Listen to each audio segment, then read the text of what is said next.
I wasn't planning to begin this way, but since Ursula mentioned that I've been writing a little poetry in these last years, I thought I would share one very short little poem, just 3 short lines, which really could be the foundation for the whole talk. So I don't know if it's the same in Switzerland, but in the States, often when you go to cemeteries, on the stones it will say, "May you rest in peace."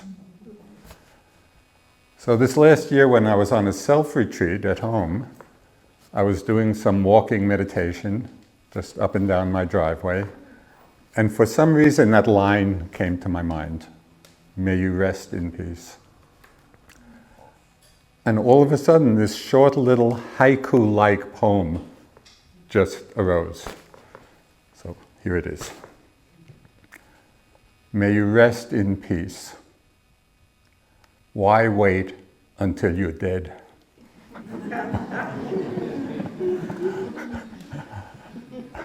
So that's what this talk is about.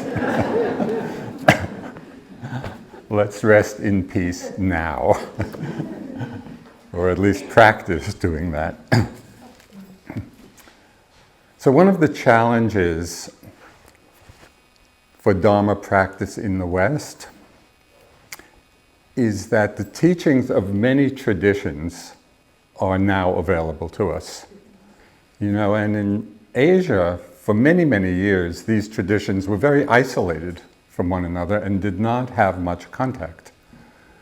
But here in the West, the teachings of Theravada, of Vipassana, Mahayana teachings, Zen, Vajrayana teachings, the Tibetan teachings, they're all very accessible.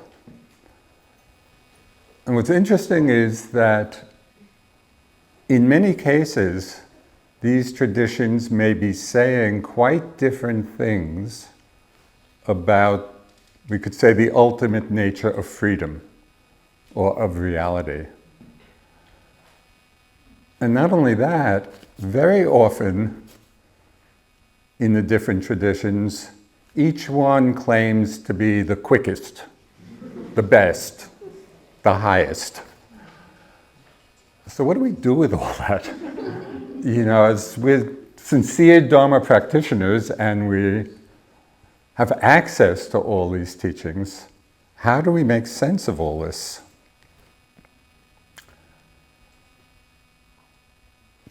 I think it's important to understand that quickest and best and highest only makes sense in terms of each individual. Because what resonates with one person may not at all resonate with another. And so a particular tradition, a particular way of practice can be really helpful when we're inspired to practice it. And another teaching and another tradition we may not have the same connection with, may not resonate with us. So I think it's important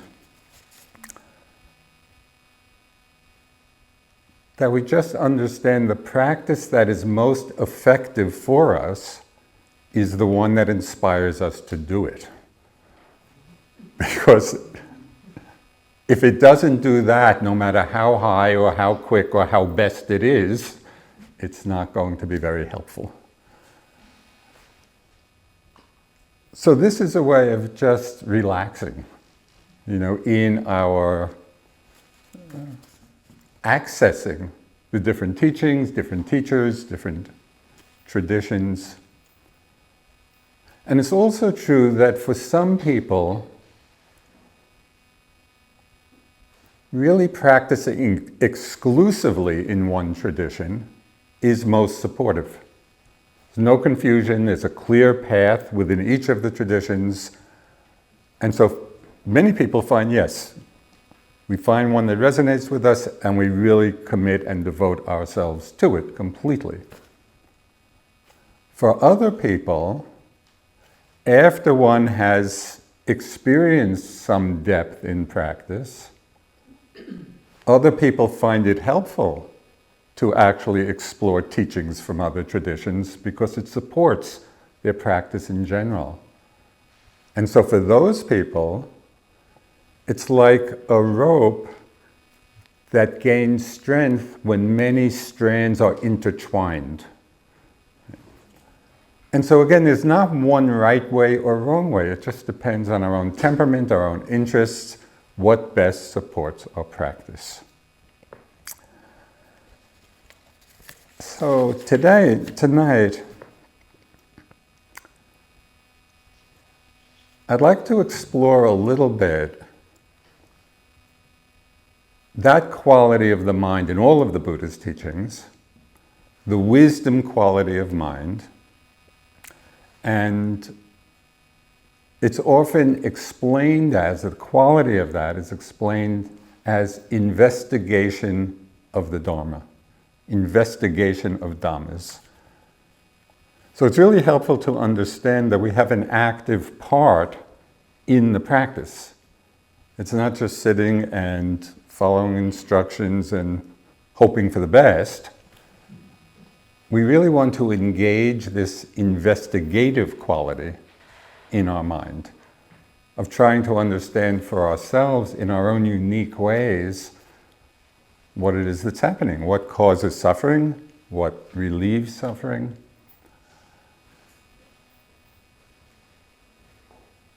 So by temperament, I have a very investigative mind. Sometimes it's been a great strength, and sometimes not. So our teacher, one of our teachers, Sayadaw U Pandita, he's quite a revered and demanding teacher. It was something sitting with him. And one day there was a small group of us before the retreat started. He asked us what quality we thought, what's the best quality a student should have in practicing the Dharma? And each of us kind of said this or that. None of them were what he had in mind. The quality he had in mind was obedience. And you can just imagine how that landed in the West. So this is by way of acknowledgement that obedience is not my strong suit. I just like to investigate, to play. What is going on? How can I understand this? So a lot of what I'll be talking about tonight has to do with my disobedient investigation. But there were a few areas where in this process, I really felt like I learned a lot about the Buddha's teachings. And one of the things was connecting with the commonality underneath the differences of the different traditions. And the commonality, I think, pretty much to all Buddhist traditions is that freedom or liberation or peace all comes or emerges from the mind that doesn't cling to anything. And in the Pali text, one phrase which occurs very frequently is liberation through non-clinging. So that really is the essence, it's the foundation upon which then one might follow different practices depending on one's inclination, one's aspiration. So lots of different practices leading to liberation all have their foundation in non-clinging. So I want to share a few areas of my own investigation which I found interesting. I hope they'll be of some interest to you. And it really explores is how we can explore it and experience this mind of no clinging, not as a concept, not as an abstraction, but really feel it and realize it in ourselves. So the first area of this investigation, it happened, I was on a self-retreat. I was going just for a walk, not the super slow Vipassana walk, but just a normal pace, but really trying to be mindful. This happened a few years ago, and I was surprised, I was actually quite amazed by how frequent were the very light thoughts that passed through the mind that I was unaware of. Right? That weren't strong enough to announce themselves, oh, I'm thinking. This was the light undercurrent of thoughts. And they could have been very ordinary thoughts, not particularly consequential, and maybe lasting for a very short time, 10 seconds or 15 seconds. But I was surprised how frequently they came. And what was very interesting to me was, once I began to be aware of this, to notice how when my mind was lost in the thought, it was like a dream state. Do you know that experience sometimes when you've been asleep and then you wake up in the morning and possibly you fall back asleep again for a couple of minutes, and in that couple of minutes there may be a quick little dream, and then we wake up and we're really alert? Well, this was just like that. It was like going along, awake, alert, and then dropping in, getting lost in this really quick thought. It was like a dream. And then coming out of it and being awake again. And just that transition of being mindful of how the mind dropped into this dreamlike state and then became awake again, it gave such a clear understanding of the difference between delusion and wisdom. Because when the mind was lost in the dream state, it was not aware that it was thinking. It was not aware that it was dreaming. It was that quality of delusion. And then we come out of it, and the mind is alert and aware and connected. So just that became so interesting. And then I read a short Tibetan teaching. This was from one of the great Tibetan Rinpoches, where he talked about the undercurrent of thoughts being very common, much more common than we realize. We often don't realize it's happening. He called them the thieves of meditation. And I love that phrase, because it's just like that. You know, they steal our meditation. So one example, an analogy for this. Do you know sometimes when you're watching a TV show or you go to the movies and there's the background soundtrack, you know, of different kinds of music? But very often we're so absorbed in the story that we're not even aware of the soundtrack happening. And yet that soundtrack is designed to manipulate our feelings.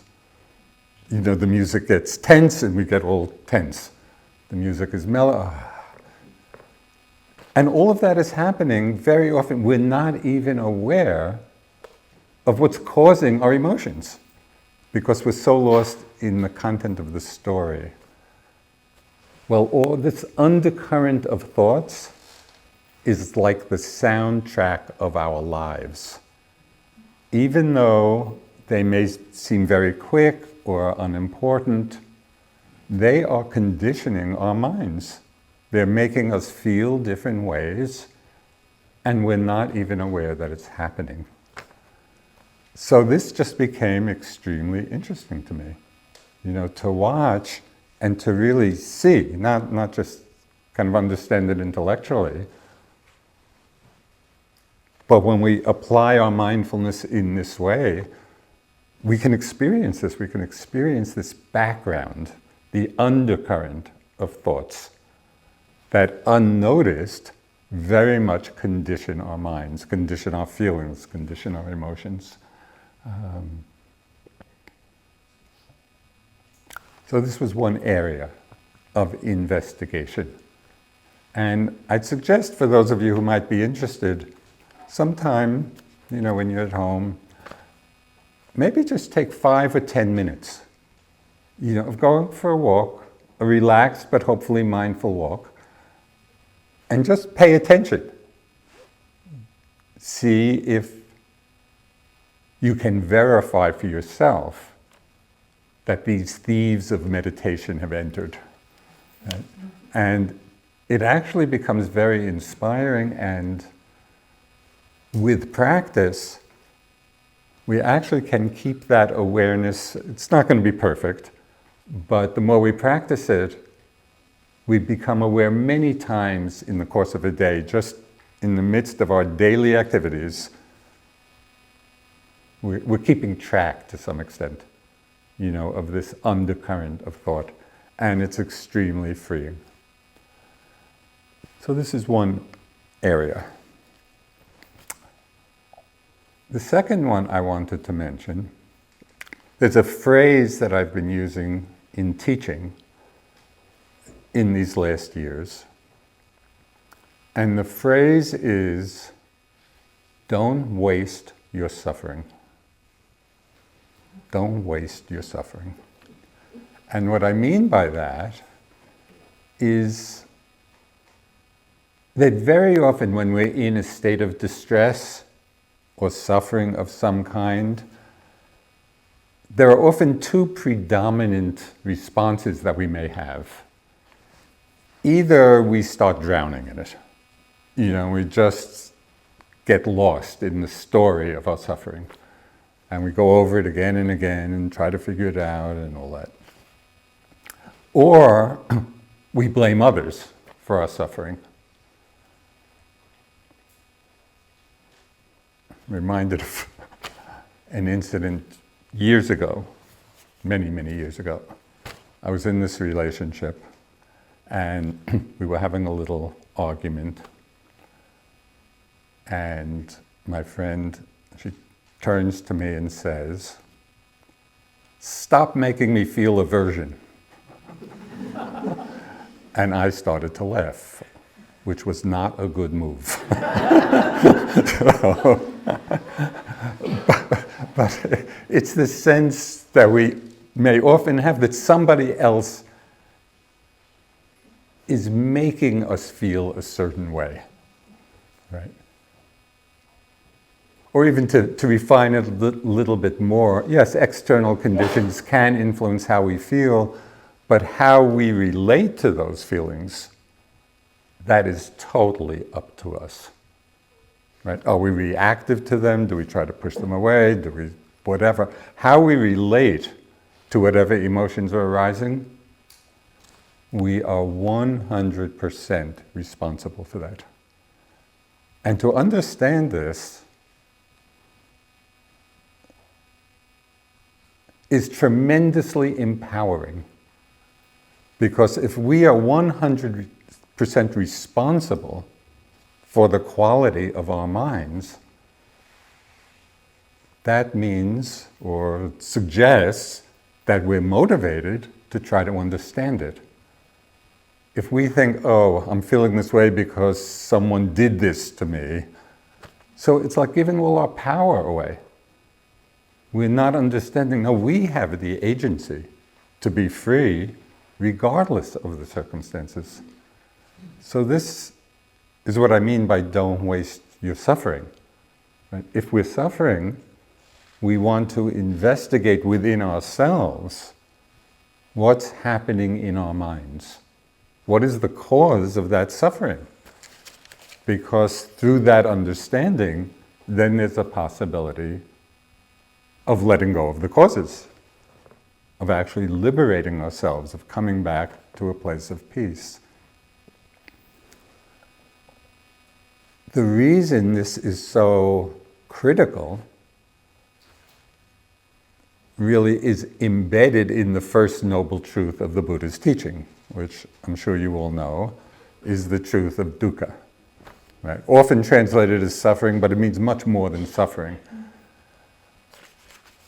So not long ago, I came across a definition of dukkha online. And I didn't even know what I was looking at, I don't remember. And I was surprised. All of a sudden there's this definition of dukkha that I'm reading. And I loved it. It just seemed to me a perfect expression of what the Buddha was talking about. So dukkha is the inevitability of unwanted experiences. Inevitable for all of us. So the reason I feel that's so important is sometimes we may have the feeling that, oh, this is just some mistake, right? That this shouldn't be happening.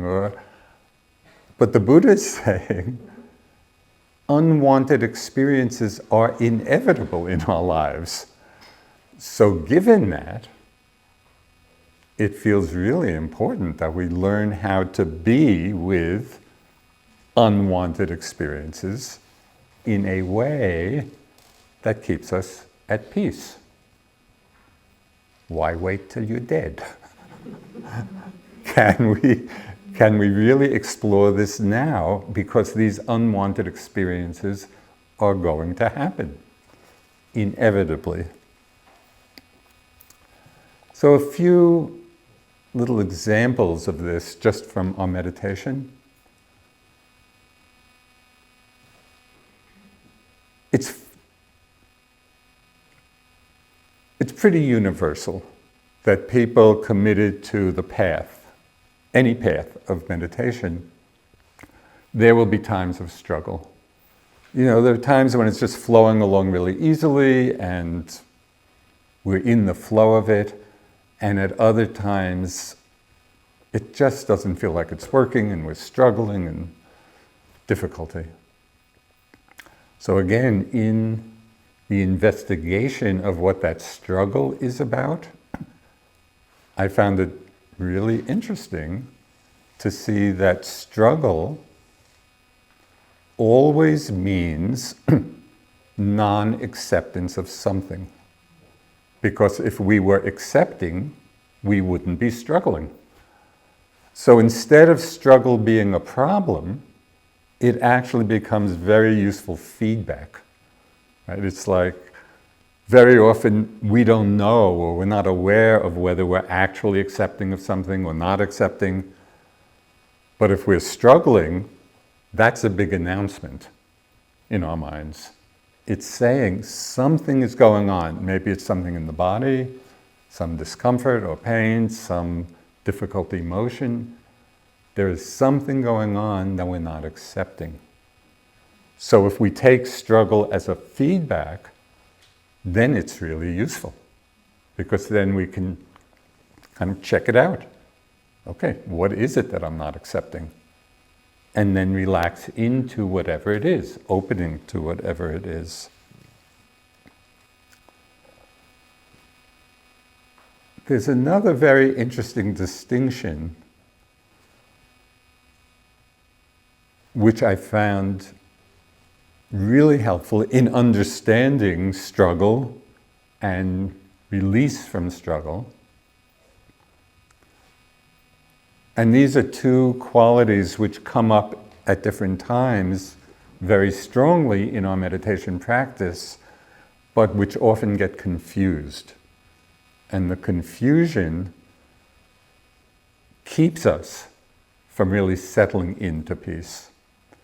And that's the difference between expectation and aspiration. And I don't know whether you get even from just the feeling of those two words, at least in English, there's a very different feeling about them.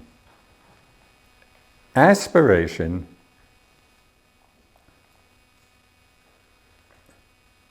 it's like it sets the goal of our practice. It sets the direction. Yes, I have an aspiration for freedom.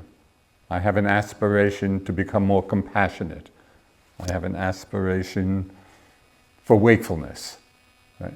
So it sets the goal, it sets the direction for us, and then we walk on the path to realize that goal, to realize that aspiration. So that's a beautiful quality and a necessary one.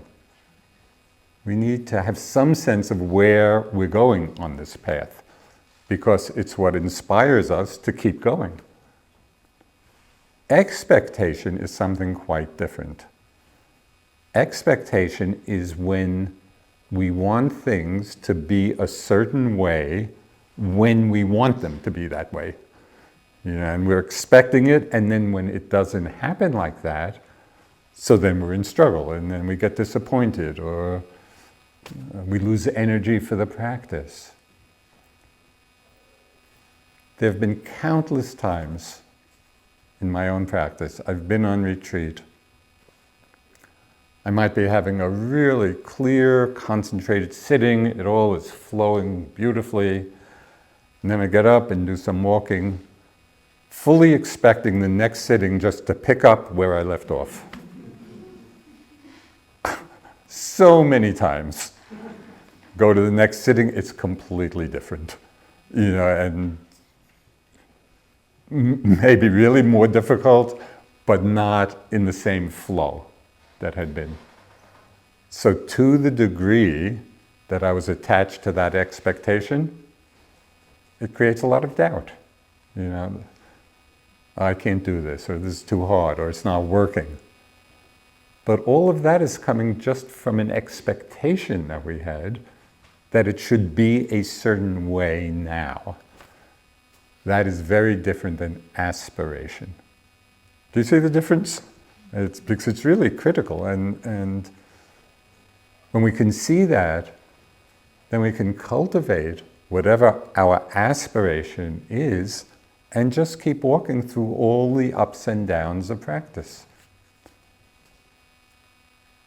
Sometimes people have the mistaken idea that practice just goes like that. All from here all the way up to enlightenment. Sorry. Practice is like this, like this, like this, like this. But the slope of the curve is going up. But from sitting to sitting, from day to day, it's up, it's down, we're clear, we're not so clear.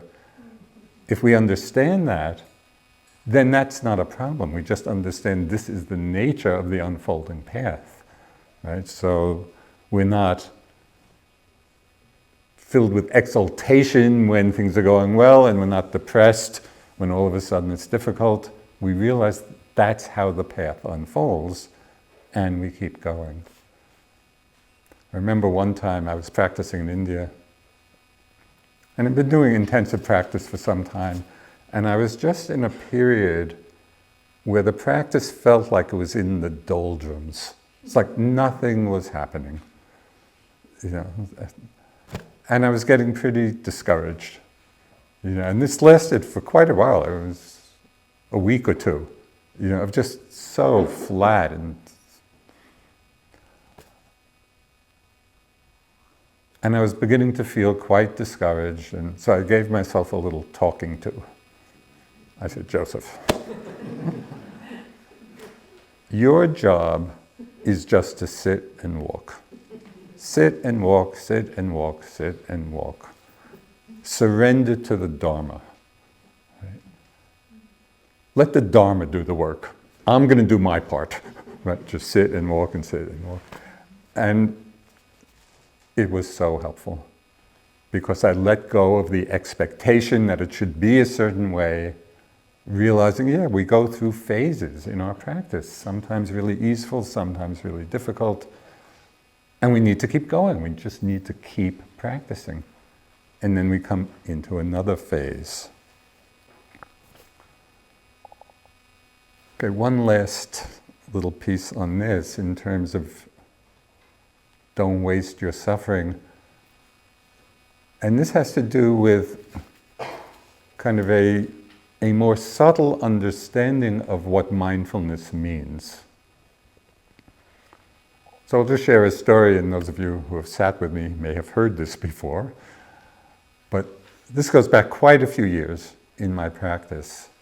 And at that time, the strongest, what in Buddhism is called afflictive emotions, emotions that cause suffering, the strongest afflictive emotion at that time in my practice was fear.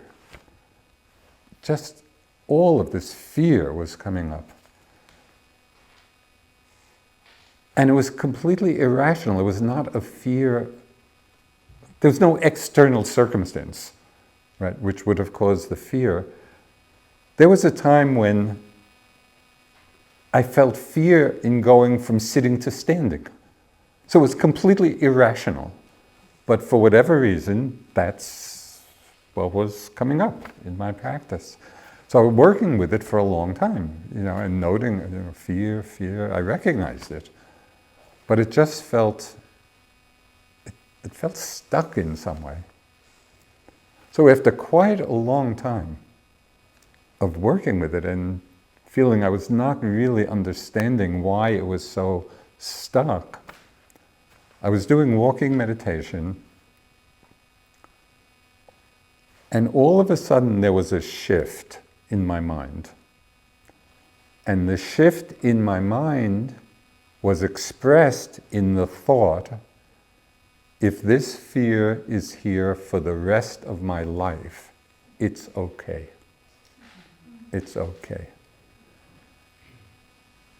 And I realized that that was the first moment that I genuinely accepted it.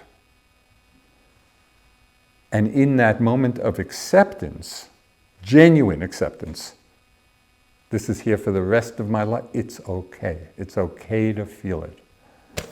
That whole knot of fear just washed through. And it doesn't mean that fear never arises again, but the relationship to it has changed a lot. And so I began to understand very clearly the difference between recognition and mindfulness. And I think this often is confused, where we think if we recognize something, it means that we're being mindful. I had recognized the fear. I knew it was fear. I was noting it as fear. But I was not being mindful, because mindful implies recognition is part of it, but then the quality of acceptance, of awareness. Because otherwise, we can be recognizing what's present through the filter of aversion, which is what I had been doing. I had been noting fear, wanting it to go away, because it's a very unpleasant emotion. So with recognition, we can be aware of something through filters, either of aversion or greed or wanting. So that's not mindfulness. It's recognition plus acceptance. So that's a very key understanding. In your practice, at times, if you're feeling some sort of struggle with something, it goes back to what I was saying a little earlier, take that as feedback and noticing that even if you're recognizing what it is, you may not be mindful of what it is. And so for me, I use that little phrase, "it's okay," as my magic mantra. Whatever is around, it's okay to feel this. It's okay to feel this. And it doesn't mean, for example, with fear or greed or aversion, whatever, it doesn't mean that we don't see and understand, yes, this is an unwholesome state. So we're not feeding it, we're not identified with it, but we're accepting of the fact that it's there. And what's so profound is that in that acceptance is what releases it. Because everything in its nature is changing, is impermanent. So if we're not holding on in some way, then it will arise and pass by itself. And that's what happened for me with the experience of fear. Yes, sometimes it comes, it's not a problem. I don't react against it, it's just there. I'm aware of it, it's okay, and by itself it goes. So this distinction between recognition and mindfulness, and to see the difference, I think is really important. Okay, this is the second area. First, the undercurrent of thoughts is the first. Don't waste your suffering, to really explore, to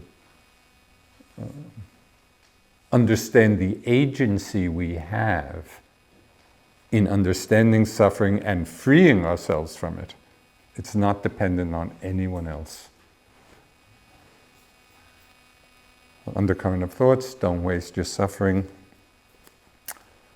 The next area of investigation. So I was, again, all of this was this kind of disobedient investigation. As these things were coming up in my mind, I wasn't so much following specific instructions. I was just interested in what's going on in my mind. And so there's a lot of energy that comes from that, and it makes the practice a lot of fun because we're just learning. We're learning through our own interest, in the nature of our experience. So the next area, so I was on retreat, and this was a time when things seemed to be going pretty well, right? The concentration felt pretty good and smooth, and I was kind of deep into the flow of unfolding experience. And then the thought came, it was a line from one of the teachings, which is found, I'm sure in all traditions, but I was familiar with it from the Pali texts. And it's actually a line in the text, the stories, sometimes people would hear it and become enlightened. So here's your chance.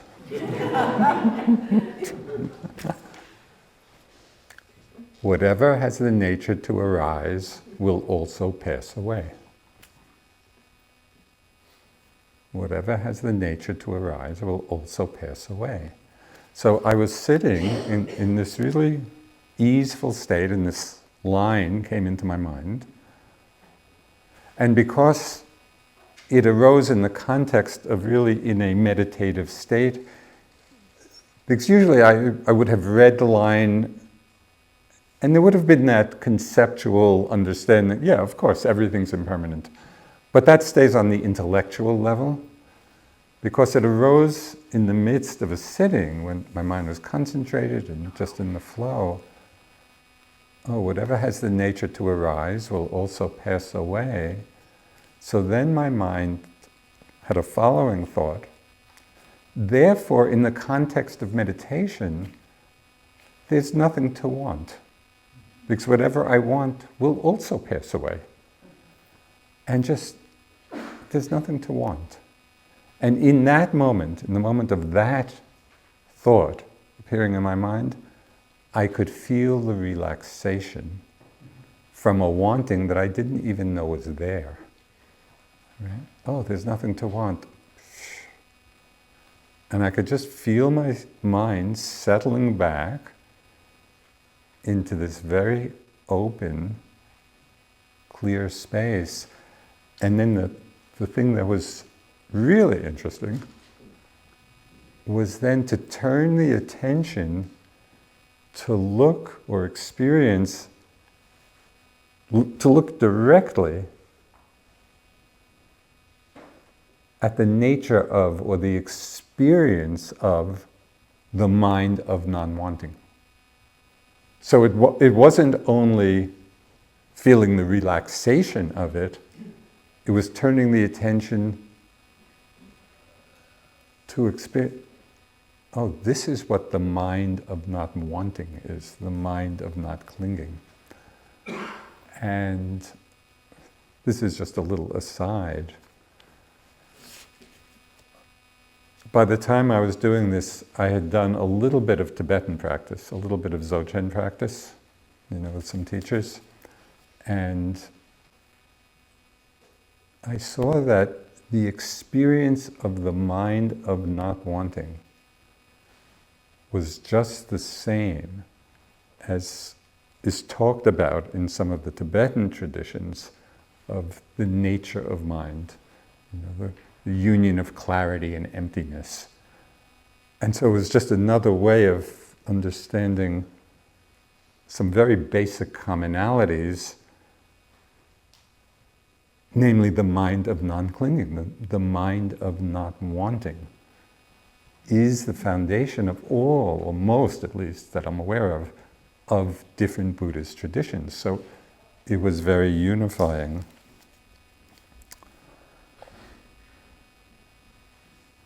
So over the years, I've really had been exploring this non-wanting and both wanting and non-wanting. And it just has been such an interesting exploration.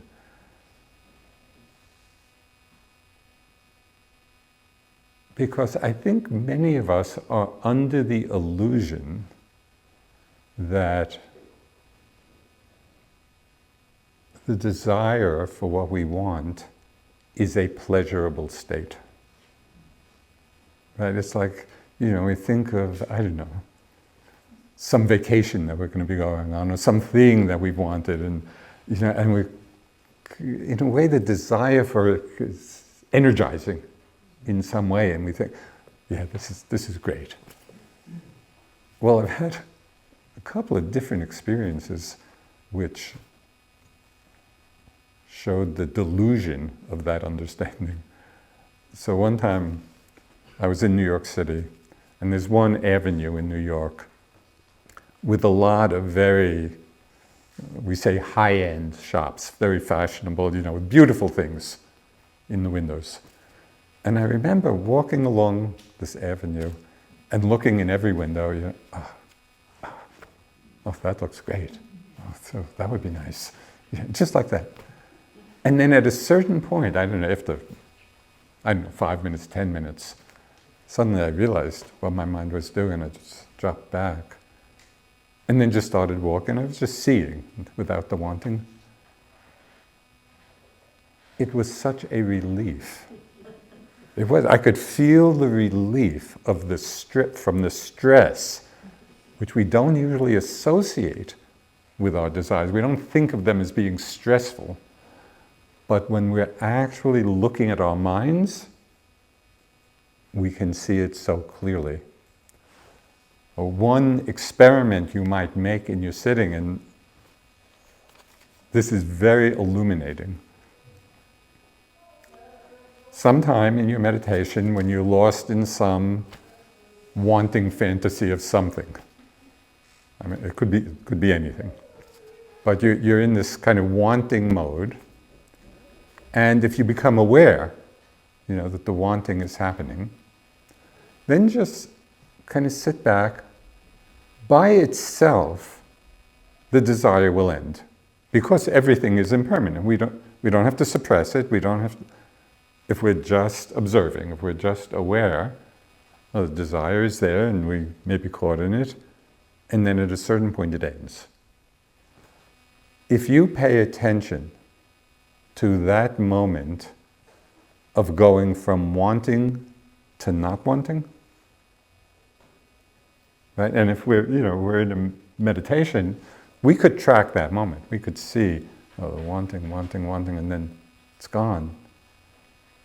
Notice the difference in the two mind states. And if you're right there in that moment, it'll be very clear because you will have just gone from one to the other. Wanting, wanting, wanting, not wanting. And my experience, and I think it's pretty universal, is that when the mind goes to the not wanting, it's like being let out of the grip of something. It's like desires grip us, and we're really often caught. And again, thinking that it's pleasurable. But when we see and we can actually experience that moment when the desire ends, it is so clear that it's more peaceful not wanting than wanting. So I just have to also, again, in English, the word wanting can mean many different things. And some of them, it's just neutral. We're hungry and we want some food, or just kind of a natural process. The wanting I'm talking about is the wanting where there's greed associated, where there's that wanting and grasping and clinging. That's the particular meaning of wanting that I'm talking about. And sometimes it's so subtle. At one time I was just sitting, just feeling my breath. It seemed completely normal, natural, nothing remarkable. Just sitting, feeling the breath come in and out. And then there's an instruction from this teacher you may be familiar with, Sayadaw U Tejaniya. One of the phrases or kind of instructions he gives is to kind of ask the question in different experience is, well, what's the attitude in the mind now? What's the attitude? How am I holding this? So that instruction came to mind as I was just sitting, feeling the breath. And I asked that, well, what's the attitude? And just by asking the question, it's not about getting an answer. That's not the point of the question. The point of the question is just to make us look to see if there's some attitude about what's happening. So just by asking the question, what's the attitude? Again, I could feel my mind relax, again from a wanting I did not even know was there, because I was just breathing in, breathing out. But when I relaxed by asking that question, what's the attitude? I realized that there was this very subtle, with each breath, so that I'll get more concentrated. Or with each breath, wanting more calm. Some kind of very subtle, unnoticed way I was relating to this very simple experience of feeling the breath. So this investigation of there's nothing to want, we can do it on so many different levels, both in our just worldly life, as we're going through the day. In our meditation, we can really look at it. Watching to see when the mind goes from wanting to not wanting. So there's a lot of exploration we can do, and it's extremely interesting because it brings us back to a place of greater peace. Okay, the last arena, which is in a way the most challenging, is the whole Buddhist teaching on non-self or selflessness. When the teachings of impermanence and the teachings of dukkha, we may not always be manifesting our understanding of them, but they're not hard to understand. We can go up to anybody on the street and ask them, do things change? Everybody will say yes. Or, have you ever had unwanted experiences? Everybody will say yes. But if you ask the question, do you really have a self?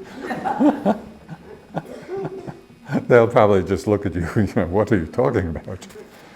So this part of the Buddhist teachings, which is so central to the whole possibility of freedom and of peace and of liberation, it really takes a lot of investigation, a lot of interest, and a lot of patience, because it's very counterintuitive.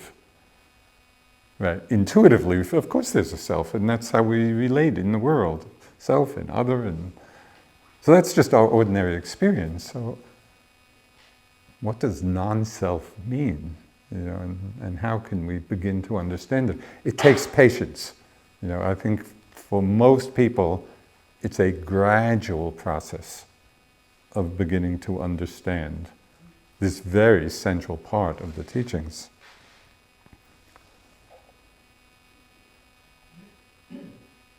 So a really important question is, how do we relate to our common sense everyday experience of being a self, of feeling, there's someone here, and this is who I am, and that's who you are, and this is just our ordinary and very conventional way of understanding things. So how can we both acknowledge, yes, this is our lived experience most of the time. How do we hold that at the same time beginning to explore this depth of the Buddha's teachings, where he's talking about non-self and selflessness? So again, there was one Tibetan teacher who had a wonderful little saying about this. Someone asked him, is the self real? And he said, yes, the self is real, but not really real. You exaggerate it. And I really love that, because yes, it's real, and that's how we're living. But when we look deeper, well, it's not really real. There's something else, or another way of understanding things. So just a few aspects of this which may be, some help in understanding or beginning to understand this really important part of the teaching. The first is to see that self is a concept. It does not refer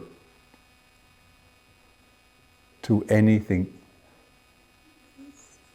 any intrinsic reality. And I'll just give you an example.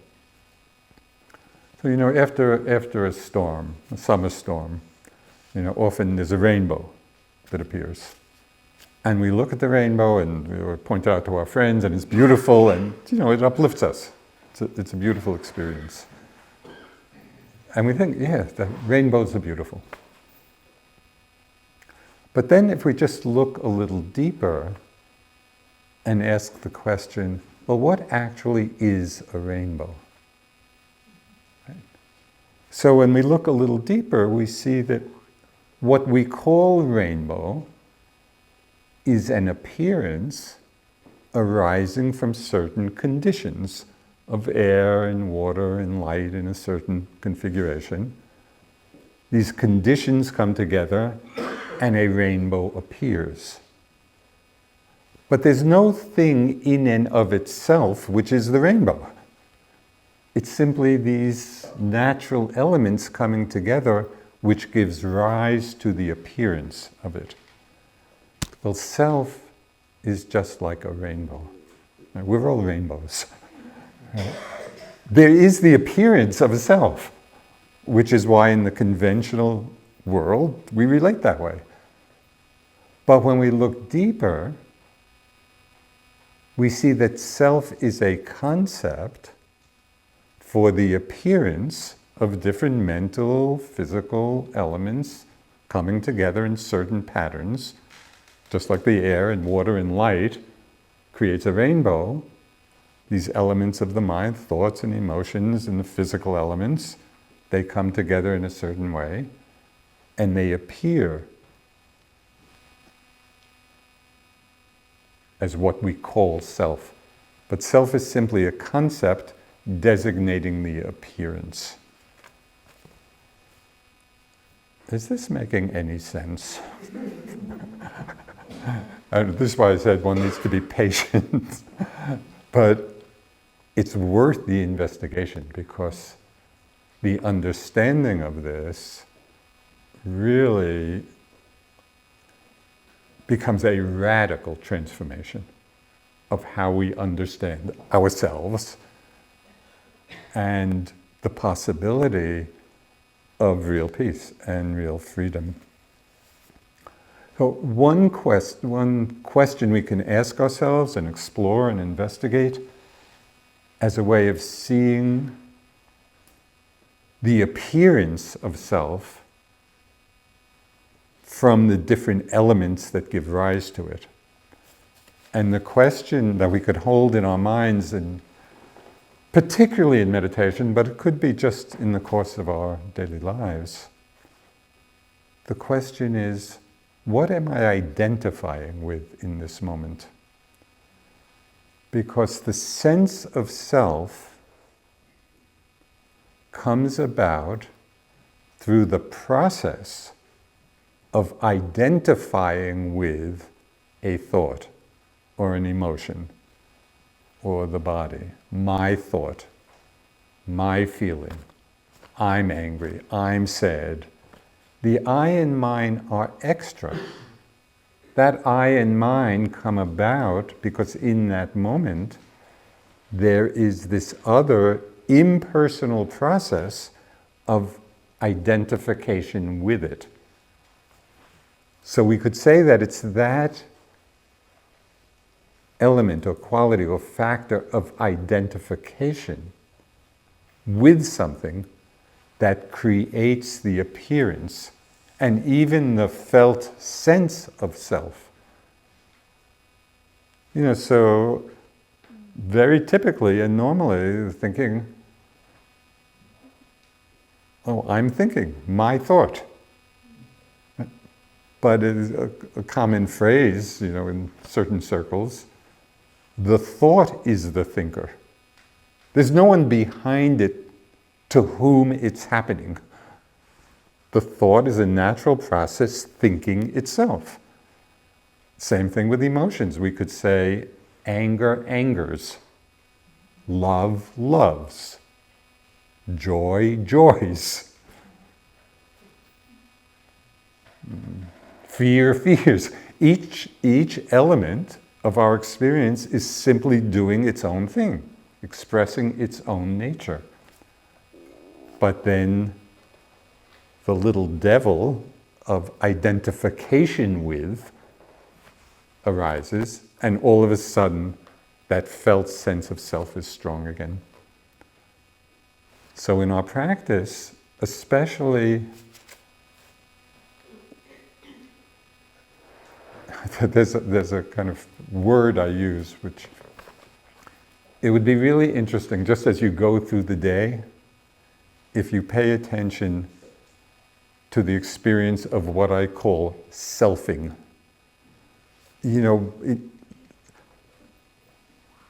So I'll say that's in contrast to what sometimes in sports or maybe in music as well, they say when you're in the zone and it's just, everything is just happening by itself.